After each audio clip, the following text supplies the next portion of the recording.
Brad, Lonnie listens to our show all the time. He says in an email he's wondering about gas stove regulations. There has been a lot in the news. He says he read about the U.S. Consumer Product Safety Commission announcing in mid-December last year that they would consider its first ever health regulations on gas stoves, and he's wondering, is there really a problem? Should he be concerned about his family, and by that, anybody who has a gas stove? Your thoughts?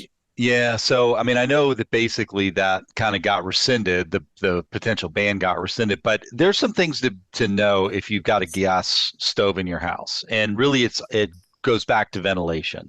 So the two things that gas stove owners need to be concerned about is make sure that when you have your burner on, the flame needs to be blue.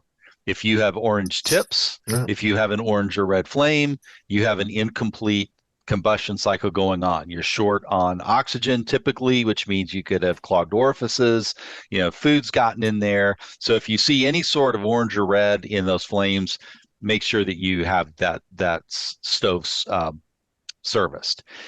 Beyond that, it's really about ventilating the home. A gas stove requires ventilation, and not the type that is a fan underneath your microwave, which just blows the air right back in your face.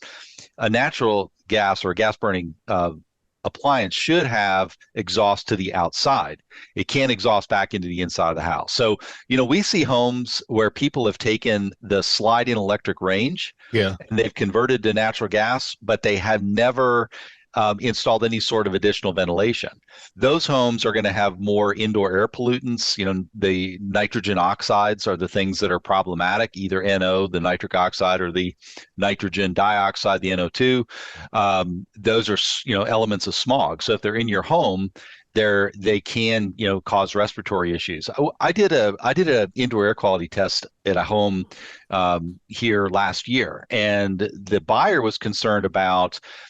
In fact, part of it was their concern about the gas stove that was in there. And what we found in the test was that they were getting some incomplete combustion, Hmm. and we were picking up light hydrocarbons in our testing, which, and basically that's just telling us, look, you've got an incomplete burn. Some adjustments can take place. But in this case, the biggest concern was the inadequate ventilation. They had a downdraft ventilation in it, but it was very inefficient. And so there was really they were seeing that there was smoke and things, coming off the burner where the previous, the sellers, hadn't kept things clean.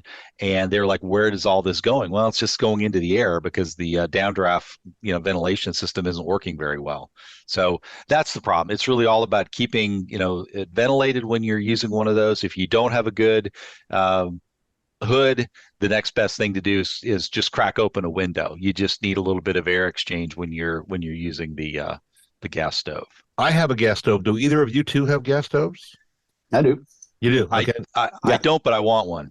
That would be my preference. And a lot of people prefer that. So hearing this talk about gas stoves, I'm not sure why that we're hearing this. Maybe it's a political issue, but yeah. I just know I came back from Argentina last week, and all of a sudden I'm hearing all about it. Yeah. Yeah. So, all right. Hopefully that is the answer that Lonnie will at least give you some heads up on it. By the way, if you want to see or hear and see a rebroadcast of what we're talking about, because this may have perked your curiosity and you want to send it to somebody, you can go to LouisvilleAnswers.com.